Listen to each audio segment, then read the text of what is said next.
الشيطان الرجيم. بسم الله الرحمن الرحيم.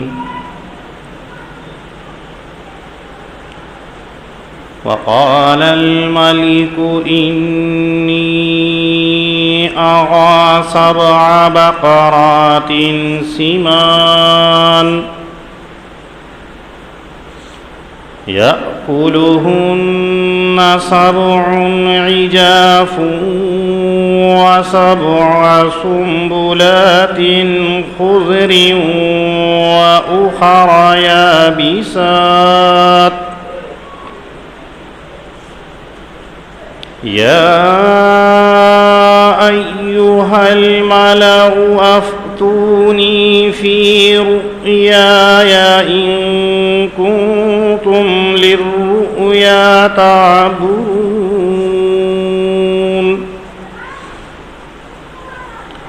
قالوا أضغاث أحلام وما نحن بتأويل الأحلام بعالمين.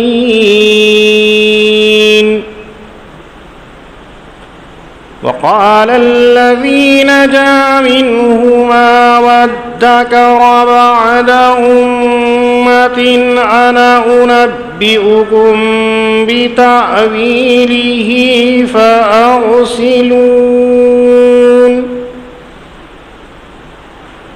يوسف أيها الصديق أفتنا في 7 بقرات سمان يأكلهن 7 عجاف و7 سنبلات خضر وأخر يابسات لعلي أرجع إلى الناس لعلهم يعلمون. صدق الله العظيم. حضرت نبی اکرم صلی اللہ علیہ وسلم نے جب نبوت کا اعلان کیا تو مشرکین عرب نے آپ علیہ الصلاۃ والسلام کا امتحان لینے کے لیے یہودیوں سے رجوع کیا کہ آپ کوئی ایسی بات بتلائیے کہ جس سے یہ معلوم ہو جائے کہ واقعتاً محمد صلی اللہ علیہ وسلم سچے نبی ہیں یا نہیں ہیں. تو انہوں نے بتلایا کہ جا کے محمد سے معلوم کرو کہ وہ کون سے پیغمبر ہے کہ جن کو کنویں کے اندر ڈالا گیا تھا.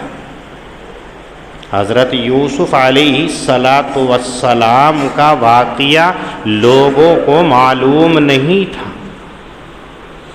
چنانچہ انہوں نے آ کر کے معلوم کیا تو اللہ رب العزت نے سورہ یوسف کو مکمل نازل کیا، اور جتنی بات انہوں نے پوچھی تھی اس سے کہیں زیادہ واقعات اللہ نے قرآن کریم کے اندر ذکر کیے. شروع کے اندر اللہ نے یہی ذکر کیا، پھر ابتدائے سورت کے اندر اللہ رب العزت نے ذکر فرمایا کہ جب یوسف علیہ الصلاۃ والسلام تھوڑے سمجھدار ہوئے تو اللہ نے ان کو خواب دکھلایا کہ چاند سورج اور ستارے سجدہ کر رہے ہیں. تعبیر اپنے باپ حضرت یعقوب علیہ السلام سے معلوم کی تو انہوں نے یہ کہہ دیا کہ تم اس خواب کا تذکرہ کسی سے نہ کرنا، خاص طور سے اپنے بھائیوں سے نہ کرنا. لیکن اللہ رب العزت کو جو منظور ہوتا ہے وہی ہو کر کے رہتا ہے. یہ بات حضرت یوسف علیہ السلام کے بھائیوں کو معلوم ہو گئی، اور پھر وہی چیز ظاہر ہوئی کہ جس کا حضرت یعقوب علیہ السلام کو خدشہ تھا کہ یوسف کے بھائیوں نے حضرت یوسف سے عناد اور بغض کے اندر انتہا کر دی، اور باپ سے ہیلے بہانے کر کے جنگل کے اندر لے گئے اور لے جا کر کے کنویں کے اندر ڈال دیا، باپ اور بیٹے کے اندر جدائیگی کر دی۔ پھر مشیت ایزدی حضرت یوسف علیہ السلام کو اس کنویں سے نکال کر، چاہے کنار سے نکال کر مصر کے اندر پہنچا دی۔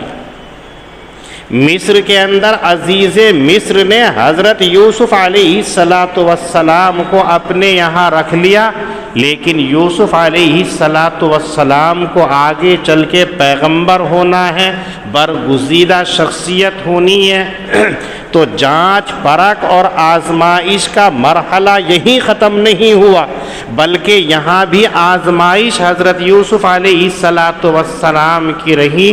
نتیجہ یہ ہوا کہ عزیز مصر کے اندر عزیز مصر کی بیوی نے اپنا دل حضرت یوسف کے اوپر قربان کر دیا، فریفتہ ہو گئی۔ دام عشق میں پھنسانے کے لیے مختلف تدابیر اختیار کی زلیخا نے، لیکن یوسف علیہ السلام سب سے بچتے چلے گئے، محفوظ رہے۔ آخر میں یوسف کے پیچھے دوڑی ہے، لیکن وہاں سے بھی نکل گئے، عزیز مصر موجود۔ تو زلیخا نے حضرت یوسف ہی کے اوپر الزام لگا دیا کہ یہی برا ارادہ رکھتا تھا، لیکن اللہ نے وہاں بھی حضرت یوسف علیہ السلام کی براءت کا اظہار ایک بچے کے ذریعے سے کرا دیا۔ عزیز مصر کو بھی معلوم ہو گیا، اور عزیز مصر نے حضرت یوسف سے کہا کہ اس کو چھوڑ دیجئے، درگزر کیجئے، کوئی ایسی بات نہیں۔ لیکن خرامہ یہ بات محل سرا کے اندر اور شاہی محل کے اندر پھیلنے لگی، تو عورتیں زلیخا کو کچھ کہنے لگی۔ تو زلیخا نے اپنی صفائی کے لیے عورتوں کی دعوت کی، سب کو دسترخوان پر بٹھا کر کے چھری اور پھل ہاتھ میں دے دیا کہ آپ اس کو کاٹ کر کے کھائیے۔ ادھر حضرت یوسف سے کہا کہ سامنے آ جائیے۔ جیسے یوسف علیہ السلام آئے ہیں تو عورتیں آپ کے حسن، خوبصورتی اور شرافت کو دیکھ کر کے بجائے پھلوں کے کاٹنے کے اپنے انگلیوں کے پوروں کو کاٹنے لگیں، اور یہ کہا کہ یہ تو کوئی فرشتہ نیک معلوم ہوتا ہے۔ پھر جب زلیخا نے دیکھ لیا کہ عورتوں کا یہ حال ہے، تو زلیخا نے اپنے دل کی بات کہہ دی کہ جب تم انگلیاں کاٹ سکتی ہو تو 24 گھنٹے میرے ساتھ رہتا ہے، میرا کیا حال ہوتا ہوگا، آپ اس کو تیار کیجئے۔ تو عورتوں نے حضرت یوسف علیہ السلام کو پھنسانا چاہا اور مشورہ دینے لگی کہ زلیخا اگر آپ سے چاہتی ہے جو کام تو کیا حرج کی بات ہے، آپ یہاں رہتے ہیں۔ اب حضرت یوسف علیہ السلام کا آزمائش کا دوسرا مرحلہ شروع ہوا کہ اب تک تو اکیلی زلیخا کا مقابلہ تھا، اب ان عورتوں کو راز معلوم ہو گیا اور یہ بھی گناہ کی طرف دعوت دینے لگی۔ تو اس وقت میں حضرت یوسف علیہ السلام نے اللہ رب العزت سے یوں کہا، رب السجن احب الیہ، اے میرے رب، ان تمام حالات سے بہتر تو یہ ہے کہ مجھے قید خانے کے اندر ڈال دیا جائے تاکہ ان فتنوں سے میں محفوظ رہ جاؤں۔ ادھر عزیز مصر کو یہ محسوس ہونے لگا کہ اگر یہ یوسف یہاں رہا تو میری بیوی کے اوپر حرف، چونکہ غلطی اس کی ہے آ رہی ہے، اور میرا عہدہ اور مقام چونکہ وزیر خزانہ ہے، تو نہ جانے کیا حالات پیش آئیں۔ تو بجائے بیوی کے اوپر الزام کے حضرت یوسف کو قید خانے کے اندر ڈالنے کی اس نے تیاری۔ یہ تمام کے تمام احکام اللہ رب العزت کے حکم سے ہو رہے ہیں۔ چنانچہ حضرت یوسف علیہ السلام کو قید خانے کے اندر ڈال دیا گیا، اور آپ کے ساتھ میں 2 قیدیوں کو اور بھی ڈالا۔ حضرت یوسف علیہ السلام نے جیل خانے میں جا کر کے وہی تعلیم دینی شروع کی جس کے لیے اللہ نے ان کا انتخاب کیا تھا۔ تو اپنی شخصیت کے ذریعے سے، اپنے مکارم اخلاق کے ذریعے سے، اپنے حسن تدبیر کے ذریعے سے چند ہی دنوں کے اندر حضرت یوسف علیہ السلام نے تمام قیدیوں کی توجہ اپنی طرف مبذول کرا لی۔ خالی قیدی ہی نہیں بلکہ جو افسران تھے، جیلر تھا، وہ بھی حضرت یوسف کا عقیدت مند ہو گیا۔ یہ دو جو ساتھ میں گئے تھے انہوں نے خواب دیکھا، ان میں سے ایک نے خواب جو دیکھا تھا اس کی تعبیر حضرت یوسف علیہ السلام سے معلوم کی تو آپ نے بتا دیا کہ آپ کو نجات مل جائے گی، اس لیے کہ یہ دونوں قیدی وہ تھے جن کے اوپر یہ الزام تھا کہ ایک نے مشروب کے اندر زہر پلا کر کے شاہ مصر کو مارنے کی کوشش کی ہے، اور دوسرے پر الزام تھا کہ اس نے کھانے کے اندر زہر ملا کر کے شاہ کو ہلاک کرنے کی کوشش کی ہے۔ تحقیق اور تفتیش چل رہی تھی، اس لیے قید خانے کے اندر رکھا گیا تھا۔ تو ساقی نے خواب دیکھا تھا، آپ نے اس کی تعبیر بتا دی کہ تم یہاں سے چھوٹ جاؤ گے اور جس ذمہ داری کے اوپر تم پہلے تھے اسی پر مامور کر دیے جاؤ گے۔ جب یہ خوشخبری سنی تو دوسرے نے بھی گھڑ کر کے خواب بیان کر دیا کہ میں نے بھی خواب دیکھا ہے، جھوٹا خواب تھا۔ تو حضرت یوسف نے اس کی بھی تعبیر بتا دی کہ تمہیں جو ہے پھانسی ہوگی اور تمہارے سروں کے بھیجے کو جانور نوچ نوچ کر کے کھائیں گے۔ اس نے یہ کہا میں نے تو ایسے ہی کہا ہے، میں نے کوئی خواب نہیں دیکھا ہے۔ تو حضرت یوسف علیہ السلام نے کہا جو ہو چکا سو ہو چکا، ہو کر کے رہے گا۔ چنانچہ ایسا ہی ہوا کہ جو طباخ تھا اس کو تو سزا ہو گئی، سولی پر لٹکا دیا گیا، اور ساقی کو باعزت بری کر دیا، اور پھر اس کو پرانی ذمہ داری کے اوپر متعین کر دیا، شاہی محل کے اندر پہنچ گیا۔ جس وقت کے اندر یہ چھوٹ کر کے جا رہا تھا حضرت یوسف علیہ السلام نے اس سے کہا تھا کہ تم جا کر کے اپنے بادشاہ سے ہمارا بھی ذکر کرنا، اس لیے کہ بے قصوری کے اندر سزا کاٹ رہے۔ لیکن اللہ کو جو منظور ہوتا ہے وہی ہوتا ہے۔ یہ قیدی چھوٹ تو گیا، اپنی ذمہ داری پر آ گیا، بادشاہ کو پھر مشروب پلانے لگا، لیکن حضرت یوسف کے واقعے کو یہ بھول گیا۔ یہاں تک واقعات قرآن کریم کے اندر اب تک آ چکے جو آپ رمضان المبارک سے پہلے سماعت کر رہے تھے۔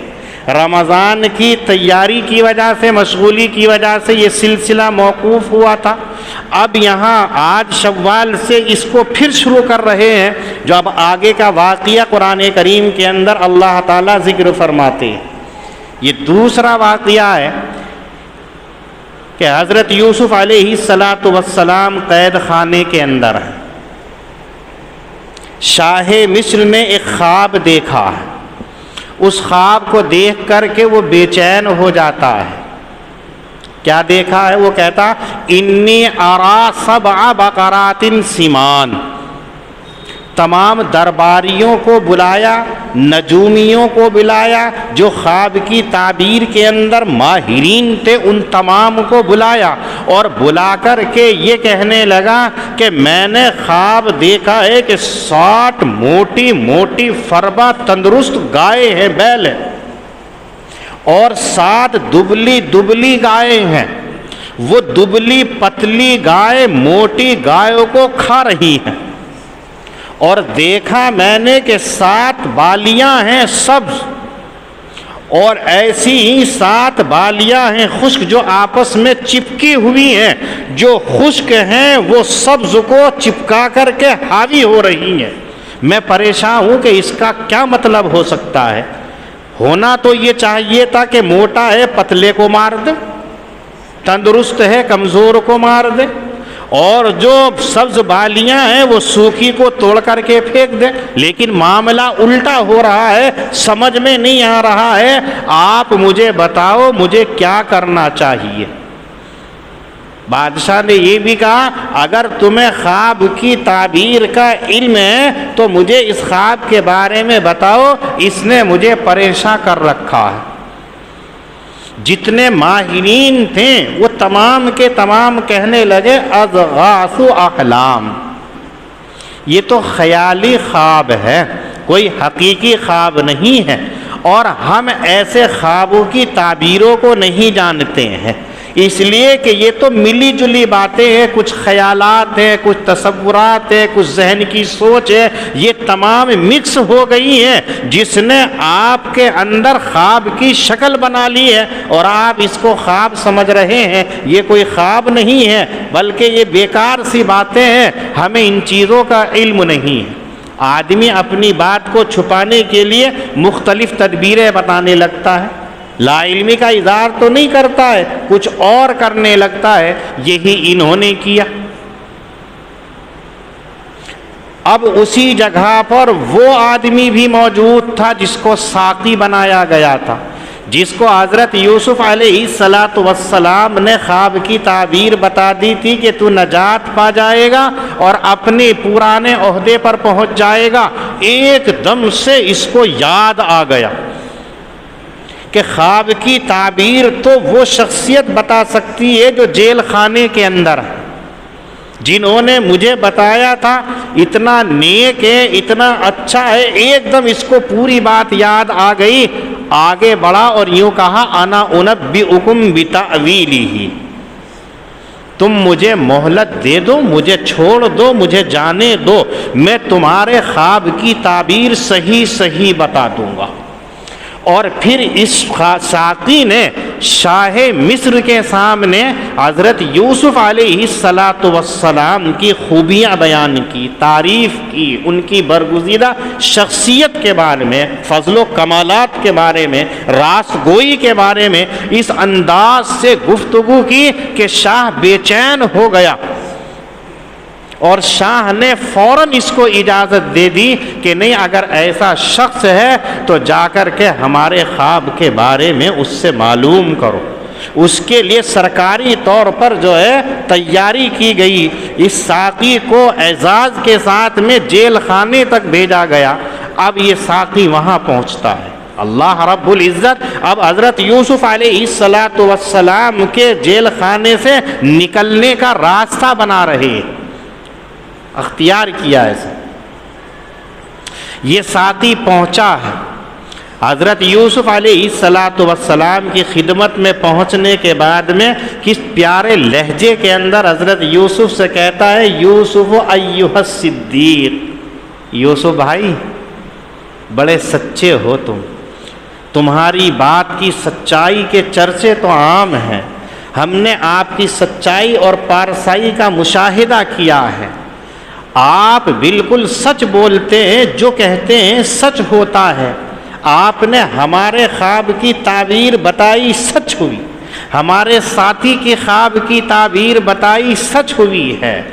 اب ایک مسئلہ آن پڑا ہے، ہمارے شاہ نے ایک خواب دیکھا ہے کہ شاہ اس خواب کو دیکھ کر کے بے چین ہو گیا ہے، اور تمام معبرین کو بلا کر کے، تمام درباریوں کو، نجومیوں کو بلا کر کے اپنے خواب کی تعبیر معلوم کرنی چاہیے۔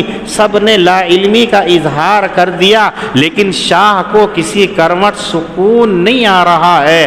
میں نے آپ کا تذکرہ ان کے سامنے کیا ہے تو فوراً بادشاہ نے آپ کی خدمت کے اندر بھیج دیا ہے، آپ اس خواب کے بارے میں بتائیے۔ حضرت یوسف علیہ السلام نے اس سے کوئی شکایت نہیں کی ہے کہ اتنے عرصے کے بعد میں آج ہماری یاد آئی ہے، اتنے عرصے تک آپ نے ہمیں بھلائے رکھا ہے، پیغمبر ہے، برگزیدہ شخصیت ہے، شکایت نہیں کرتے ہیں، شفقت کرتے ہیں۔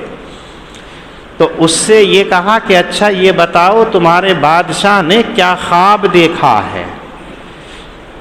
اس نے بیان کیا کہ ہمارے بادشاہ نے یہ خواب دیکھا ہے کہ 60 فربا گائیں ہیں، موٹی گائیں ہیں، اور 7 دبلی گائیں ہیں، یہ دبلی گائیں موٹی گائے کو کھائے جا رہی ہیں، اور دیکھا ہے کہ 7 بالیاں سرسبز و شاداب ہیں جن کے اندر دانے بھرے ہوئے ہیں، اور 7 بالیاں خشک ہیں جو ان کو چمٹی ہوئی ہے ان کو دبائے جا رہی ہیں۔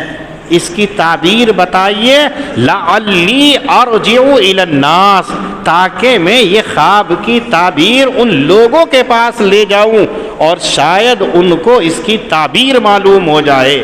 منشا ساقی کا یہ بھی تھا کہ جیسے ہی یوسف علیہ السلام تعبیر بتائیں گے اور بادشاہ کو میں بتا دوں گا ایسی ہی تعبیر ہوگی، تو بادشاہ بھی حضرت یوسف کا معتقد ہو جائے گا، آپ کی سچائی اور راستگی پاک بازی کا وہ بھی قائل ہو جائے گا، اور پھر میں ان کی رہائی کے لیے سفارش کر دوں گا، بادشاہ فوراً ہی ان کو رہا کر دے گا۔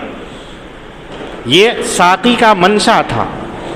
حضرت یوسف علیہ السلام کے سامنے یہ بات بیان کی ہے۔ یہاں ایک بات یہ بھی یاد رکھیے، جو حضرت یوسف علیہ السلام خواب کی تعبیر بتا رہے ہیں، تعبیر یہ بتلائی کہ دیکھو 7 سال تک تم جو ہے کھیتی کرو گے جمع کر کے۔ جمانے کا مطلب 7 سنین دعبا، دعبا کا لفظ استعمال کیا کہ جتنی ہر سال کرتے ہو دگنی کرو گے ہر سال کے اندر۔ 7 سال کے اندر آپ اتنی کھیتی کرو گے جو 14 سال کے لیے کافی ہو جائے گی، جم کر کے دبا کر کے تم کھیتی کرو گے۔ پھر ایک کام کرنا، فما حصدتم فذروه فی سنبلی،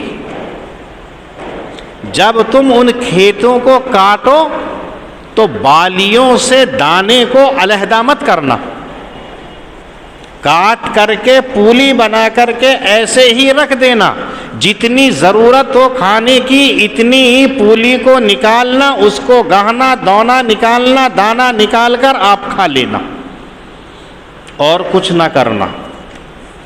پھر آپ نے کہا اس کے بعد میں 7 سال اتنے سخت آئیں گے، اتنے سخت آئیں گے کہ جو تم نے بچا کر کے رکھا ہے وہ 7 سال ان کو کھا جائیں گے۔ یعنی 7 سال تک اتنا سوکھا پڑے گا کہ ایک دانہ بھی کھیتی کا نہیں اگے گا، کامیاب نہیں ہوگا۔ ہاں، جو تم بیج بو بنا کر کے رکھو گے وہی بچ پائے گا، جس کو بونے کے لیے بیج کے طور پر علیحدہ کر لو گے وہ تو بچ جائے گا، باقی سارے کا سارا ختم ہو جائے گا، کھا جائے گا۔ پھر اس کے بعد میں 1 سال اور آئے گا، وہ 1 سال ایسا ہوگا جس کے اندر بہت بارشیں ہوں گی، بہت سبزہ اگے گا، بہت فراوانی ہوگی، اور اس کے اندر بہت رس نچوڑے جائیں گے، یعنی باغات کے اندر پھل بھی آئیں گے، سبزیاں بھی اگیں گی، کھیتی کے اندر اناج اور غلہ بھی پیدا ہوگا، ایسا آئے گا۔ یہ تعبیر بتائی حضرت یوسف علیہ السلام نے۔ اب یاد رکھیے کہ حضرت یوسف علیہ السلام نے جو تعبیر بتائی ہے منوان ایسی ہی ہوئی ہے، اوروں کی سمجھ میں کیوں نہیں آیا تھا؟ قاضی ثناء اللہ پانی پتی علیہ الرحمہ فرماتے ہیں کہ انسان خواب کے اندر جو چیز دیکھتا ہے، عالم امثال کے اندر جو چیز ہوتی ہے اس کی شکل اسے نظر آتی ہے۔ دنیا کے اندر اس کی شکلیں علیحدہ علیحدہ ہوتی ہیں، لیکن عالم امثال کے اندر علیحدہ ہوتی ہیں۔ جو خواب کے ماہرین ہوتے ہیں، معبرین ہوتے ہیں، وہ عالم امثال کو دیکھ کر کے خواب کی تعبیر بتا دیتے ہیں۔ چنانچہ حضرت یوسف علیہ السلام نے ایسا ہی بتایا۔ آپ نے خواب کہ 7 موٹی گائیں ہیں جو پتلی گائیں ہیں، اور پتلی گائے موٹی گائے کو کھا رہی ہیں، اور پھر 7 بالیاں ہیں ہری، تو 7 سوکھی ہیں جو چمٹی جا رہی ہیں۔ کھیتی کے اندر زیادہ تعاون جو کرتا ہے وہ بیل کرتا ہے۔ ماضی بعید کے اندر جو ہل چلایا کرتے تھے وہ گائے چلایا کرتی تھی۔ ہمارے زمانے بچپن کے اندر بیل چلایا کرتے تھے، اب بعد میں بدل کر کے نئی نئی چیزیں آ رہی ہیں، تو ہمارے علاقے کے اندر تو بیل کام کرتے تھے، اور ماضی بعید کے اندر پچھلے زمانے کے اندر یہی کام گائے سے لیا جاتا تھا یا بیلوں سے بھی. بقرات کا لفظ استعمال کیا، دونوں احتمال ہیں، گائے بھی ہو سکتی ہیں اور بیل بھی ہو سکتے ہیں. تو گائے اور بیل کو دیکھا اور پھر کھیتی کو دیکھا تو حضرت یوسف علیہ السلام سمجھ گئے کہ 7 سال تک خوب سبزہ اگے گا اور 7 سال تک قحط سالی کا ہوگا، جس کے اندر یہ حالات پیش آئیں گے.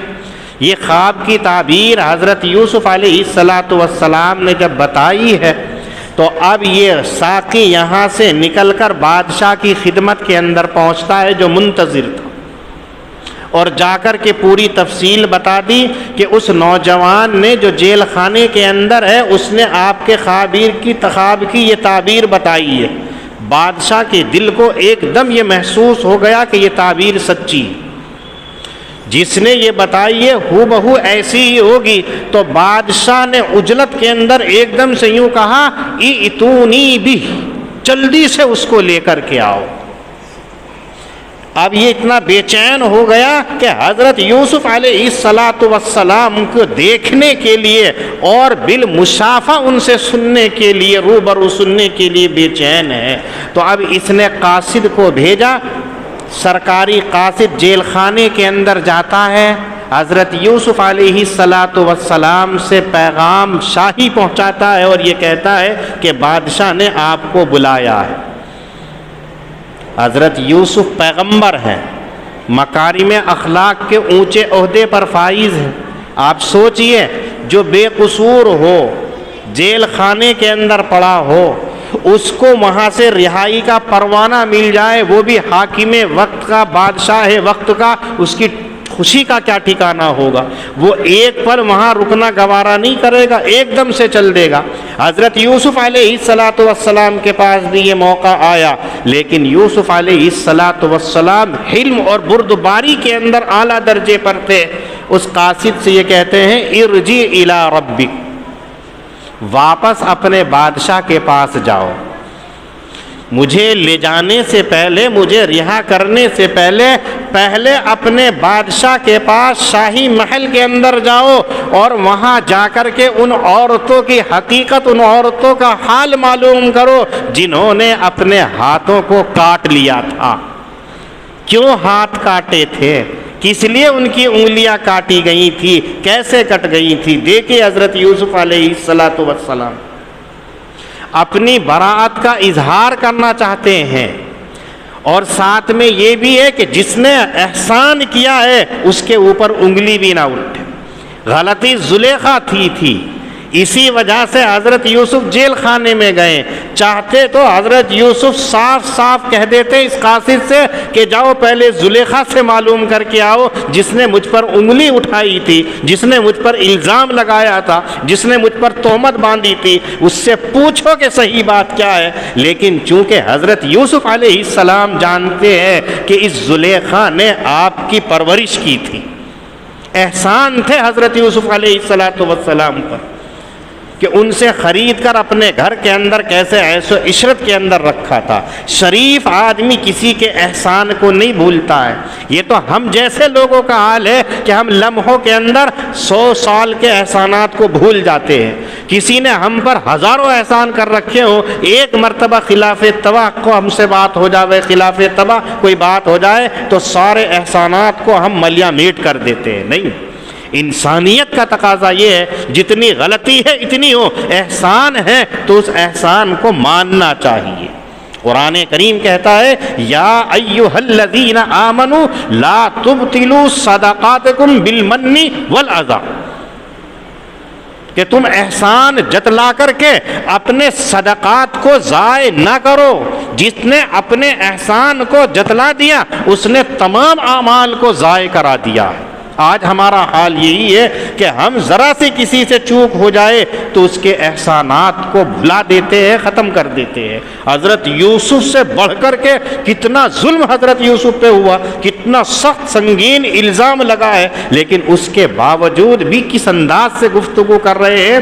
حضرت یوسف علیہ السلام زلیخا کا نام نہیں لیتے ہیں، بلکہ یہ کہتے ہیں کہ جاؤ اور جا کر کے ان عورتوں کا حال معلوم کرو جنہوں نے اپنے ہاتھ کاٹے تھے، چونکہ انہوں نے کوئی الزام نہیں لگایا تھا، زیادہ سے زیادہ ان کی خطا اتنی تھی کہ وہ حضرت یوسف کو مشورہ دینے لگی تھی یوسف کی بات مان، زلیخا کی بات مان لے، لیکن الزام انہوں نے کچھ نہیں لگایا تھا، اور یہ تھا کہ جب ان عورتوں کی حقیقت سامنے آئے گی یہ کھل کر کے ساری بات بتا دیں گی، حضرت یوسف علیہ السلام بری ہو جائیں گے۔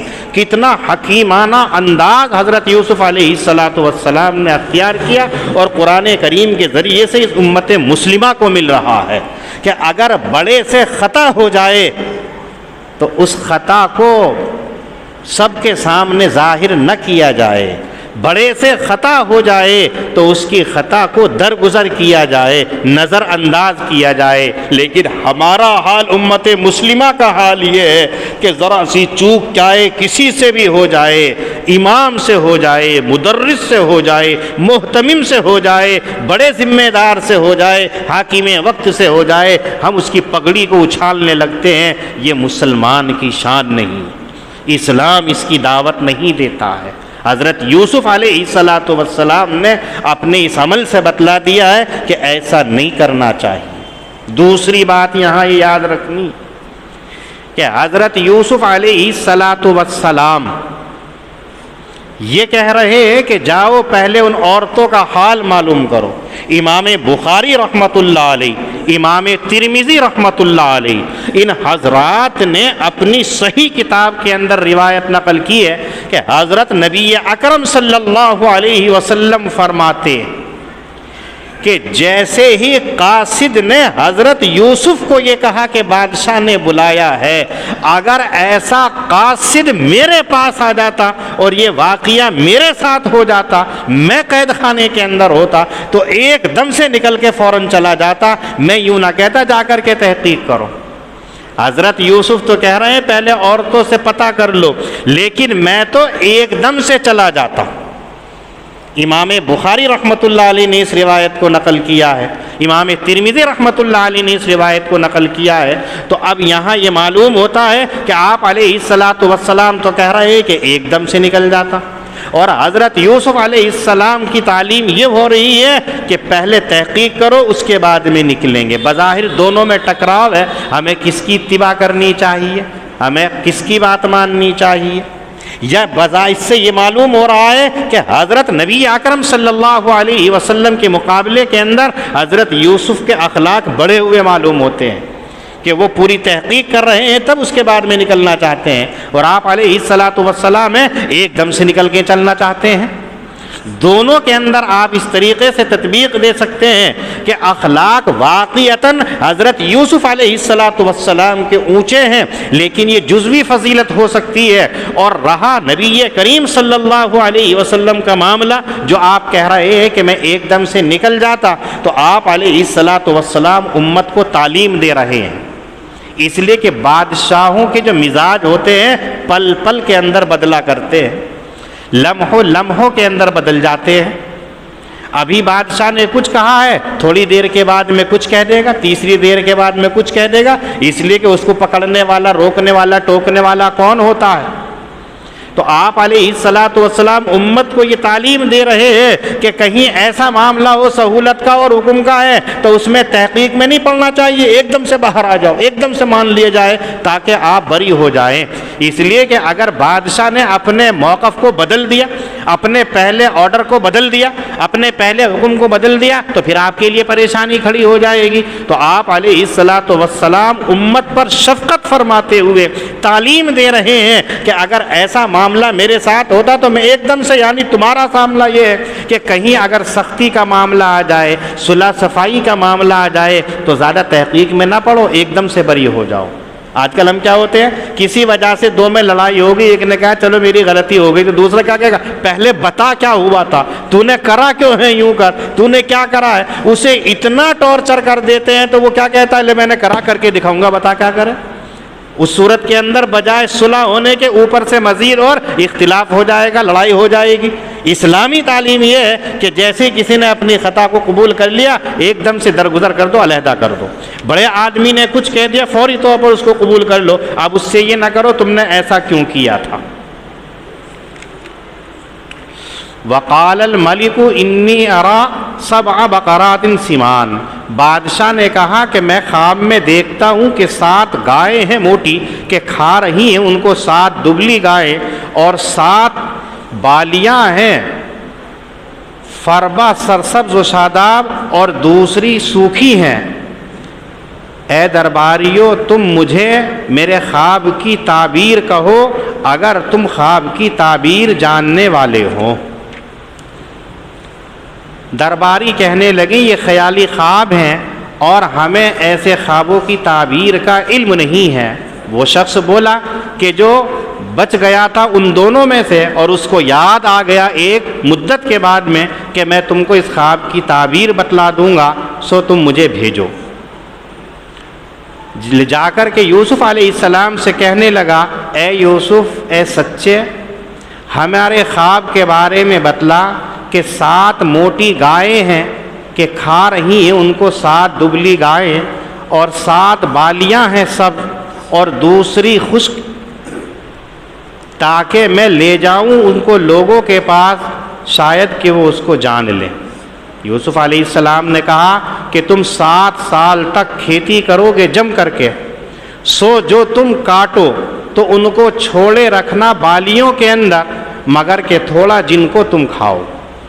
حضرت یوسف علیہ السلام نے خواب کی تعبیر بتانے کے ساتھ ساتھ ان کو ترکیب بھی بتا دی ہے کہ کھیتی کرو گے جب کاٹو گے تو بالیوں سے علیحدہ نہ کرنا۔ اس کی وجہ جو کسان ہیں کاشتکار ہیں وہ جانتے ہیں کہ جیسے ہی بالیوں سے دانہ علیحدہ ہو جاتا ہے تو ایک مدت کے بعد میں اس میں گھن لگ جاتا ہے، کیڑا لگ جاتا ہے، اور جب تک وہ دانہ بالیوں کے اندر رہے تو کتنے ہی دنوں تک اس کو رکھے اس میں کیڑا نہیں لگا کرتا ہے۔ تو یہ حضرت یوسف علیہ السلام نے ان کو بتا دیا کہ کھیتی کاٹ کر کے جمع کرتے رہنا اور دانہ مت نکالنا، بس جتنی ضرورت ہو ان کو پولی نکال کر کے کھاتے رہنا۔ ثم یاتی من بعد ذلک سبع شداد، پھر اس کے بعد میں 7 سال سختی کے آئیں گے، یاکلن ما قدمتم لہن، کہ کھائیں گے وہ اس کو جو تم نے ان کے واسطے رکھ چھوڑا ہے، مگر کہ تھوڑا جن کو تم نے بیج کے لیے رکھا ہے۔ ثم یاتی من بعد ذلک، پھر اس کے بعد میں 1 سال آئے گا کہ جس کے اندر لوگوں کے اوپر بارش برسے گی اور اس کے اندر رس نچوڑیں گے۔ وقال الملک اتونی، تو بادشاہ نے خواب کی تعبیر سن کر کے کہا کہ تم اس کو میرے پاس لے کر کے آؤ۔